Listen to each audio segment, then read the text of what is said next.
Hello friends, అందరికీ నమస్తే. Video start చేసే ముందు ఒక చిన్న మాట. నేను ఈ ఫుల్ వీడియోకి ముందు మన ఛానల్లో ఒక షార్ట్ వీడియో అప్లోడ్ చేశాను. 100 లైక్స్ కంప్లీట్ అయితే ఫుల్ వీడియో చేస్తాను అని చెప్పాను. మీరు చాలా త్వరగా 100 లైక్స్ పూర్తి చేశారు. అందరికీ చాలా ధన్యవాదాలు. ఇంకా లేట్ చేయకుండా వీడియో స్టార్ట్ చేద్దాం. వీడియో పూర్తిగా చూడండి. స్టోరీ చాలా ఇంట్రెస్టింగ్గా ఉంటుంది ఫ్రెండ్స్. ఈరోజు మనం తెలుసుకోబోయే విషయం చాలామంది అయ్యప్ప భక్తులకు ఎంతో ముఖ్యమైనది.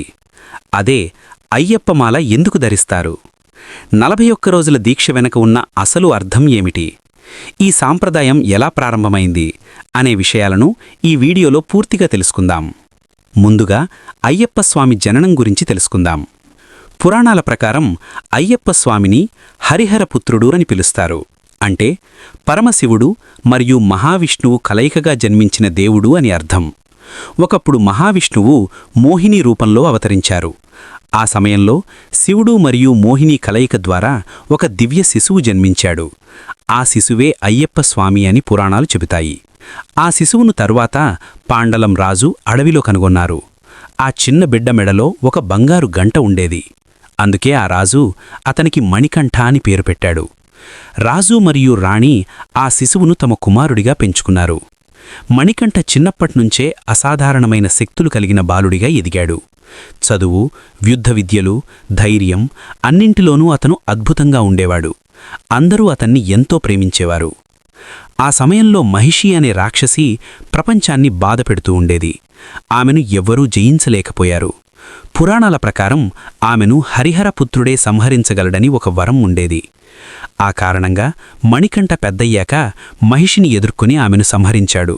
ఆ తర్వాత ప్రపంచానికి శాంతి తీసుకొచ్చాడు. ఆ పని పూర్తి చేసిన తర్వాత మణికంఠ తన అసలు స్వరూపాన్ని వెల్లడించాడు. తాను సాధారణ మనిషి కాదని, దివ్య అవతారమని తెలిపాడు. తర్వాత ఆయన శబరిమల అనే పవిత్రమైన పర్వత ప్రాంతంలో ధ్యానం చేయడానికి వెళ్లారు. అదే ఈరోజు ప్రపంచ ప్రసిద్ధి చెందిన శబరిమల అయ్యప్ప స్వామి ఆలయంగా మారింది. ఇప్పుడు అసలు విషయానికొస్తే అయ్యప్పమాల ఎందుకు ధరిస్తారు? అయ్యప్ప స్వామి దర్శనం కోసం వెళ్లే భక్తులు ముందుగా ఒక దీక్ష తీసుకుంటారు. ఆ దీక్షలో ముఖ్యమైనది అయ్యప్పమాల ధరిస్తారు. ఈ మాల సాధారణంగా తులసి లేదా రుద్రాక్షతో తయారు చేస్తారు. గురుస్వామి లేదా ఆలయ పూజారి చేతుల మీదుగా ఈ మాలను ధరించడం జరుగుతుంది. మాల వేసుకున్న తర్వాత భక్తుడు అయ్యప్ప స్వామికి అంకితమైన ఒక నియమ జీవితాన్ని ప్రారంభించినట్టే. అప్పటినుంచి అతను స్వామి భక్తుడిగా కొన్ని నియమాలను పాటించాలి. ఈ దీక్ష మొత్తం 41 రోజులుంటుంది. ఈ 41 రోజుల కాలానికి కూడా ఒక ప్రత్యేకమైన అర్థం ఉంది. మనిషి జీవితంలో ఒక అలవాటు పూర్తిగా మారడానికి కనీసం 41 రోజులు అవసరమని అంటారు. అందుకే ఈ కాలాన్ని అయ్యప్ప దీక్షగా నిర్ణయించారు. ఈ 41 రోజుల్లో భక్తులు చాలా నియమాలు పాటించాలి. ఉదయం మరియు సాయంత్రం పూజ చెయ్యాలి. అయ్యప్ప స్వామి నామాన్ని జపించాలి. సాధారణంగా నల్ల లేదా నీలం రంగు బట్టలు ధరిస్తారు. ఈ సమయంలో భక్తులు చాలా సాదాసీదా జీవితం గడపాలి. మాంసాహారం తినకూడదు, మద్యం తాగకూడదు, చెడు అలవాట్లన్నీ పూర్తిగా వదిలేయాలి. ఇంకా ముఖ్యంగా కోపం, అహంకారం, అబద్ధం, ఈర్ష్య వంటి చెడు గుణాలను దూరంగా పెట్టాలి. అందరికీ సహాయం చెయ్యాలి, వినయంతో జీవించాలి. ఇంకో ముఖ్యమైన నియమమేమిటంటే బ్రహ్మచర్యం పాటించాలి. అంటే మనసు మరియు శరీరం రెండూ పవిత్రంగా ఉండాలి. ఈ నియమాలు భక్తుణ్ణి ఆధ్యాత్మికంగా బలంగా మారుస్తాయి. ఈ 41 రోజుల దీక్ష పూర్తయ్యాక భక్తులు శబరిమల యాత్రకు బయలుదేరతారు. వారు ఇరుముడి అనే పవిత్రమైన వస్తువును తీసుకుని యాత్ర చేస్తారు. అడవులు, కొండలు దాటి ఎంతో భక్తితో ఆలయానికి చేరుకుంటారు.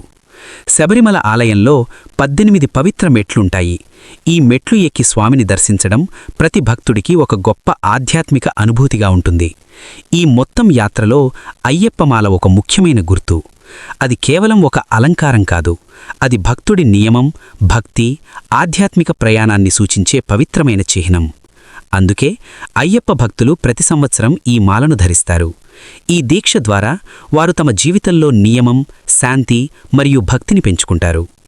వీడియో చూశారు గదా, మీ అభిప్రాయాన్ని కామెంట్లో తెలియజేయండి. వీడియో నచ్చితే తప్పకుండా లైక్ చేయండి. మీకు అయ్యప్ప స్వామి ఇష్టమైతే స్వామియే శరణం అయ్యప్ప అని కామెంట్లో చెప్పండి. మరిన్ని ఇలాంటి ఇంట్రెస్ట్ డెవోషనల్ వీడియోస్ కోసం తప్పకుండా సబ్స్క్రైబ్ చేయండి. Thanks for watching friends.